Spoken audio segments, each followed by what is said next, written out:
असम के मुख्यमंत्री हेमंत बिस्वा शर्मा ने राज्य की विधानसभा में एक विधेयक पेश किया है, जिसमें सरकार ने राज्य में मवेशियों की बिक्री के लिए नए नियम बनाए हैं। सरकार ने ये नियम राज्य के हिंदू, जैन और सिख समुदाय के बहुसंख्यक इलाकों के लिए बनाए हैं।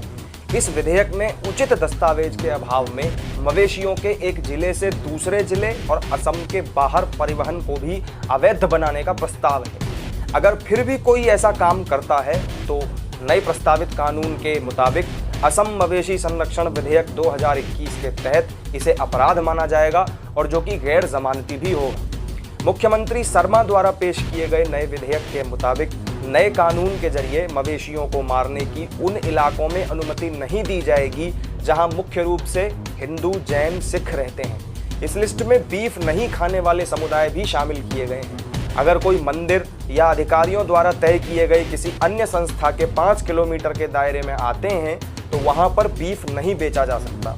मुख्यमंत्री ने कहा कि कुछ धार्मिक अवसरों पर इस कानून में ढील दी जा सकती है।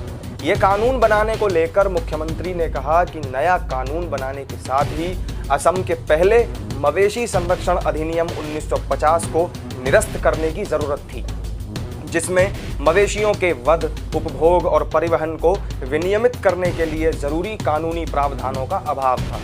यह कानून बनने के बाद किसी व्यक्ति को मवेशियों का वध करने की अनुमति नहीं मिलेगी जब तक कि उसने किसी विशेष क्षेत्र के रजिस्टर्ड पशु चिकित्सा अधिकारी द्वारा जारी किए गए आवश्यक प्रमाण पत्र सर्टिफिकेट को प्राप्त न किया हो। नए विधेयक के मुताबिक पशु चिकित्सा अधिकारी केवल तभी प्रमाण पत्र जारी कर सकता है जब उसकी राय में मवेशी, जो कि पहली बात तो गाय न हो और दूसरा उसकी उम्र 14 साल से ज्यादा हो।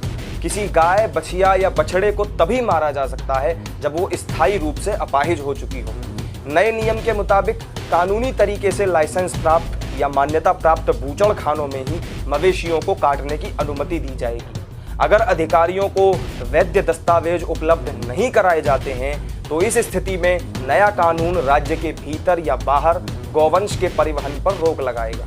सरकार के नए नियम के मुताबिक पंजीकृत बाजारों में मवेशियों के परिवहन के लिए अनुमति लेने की जरूरत नहीं है, लेकिन इस विधेयक के तहत दोषी पाए जाने पर कम से कम 3 साल की कैद या 3 लाख से 5 लाख रुपए तक का जुर्माना या फिर दोनों सजा दिए जाने का प्रावधान है। इसके तहत अगर कोई दोषी दूसरी बार उसी अपराध को या फिर उससे संबंधित अपराध को दोहराता है तो उसकी सजा दोगुनी हो जाएगी।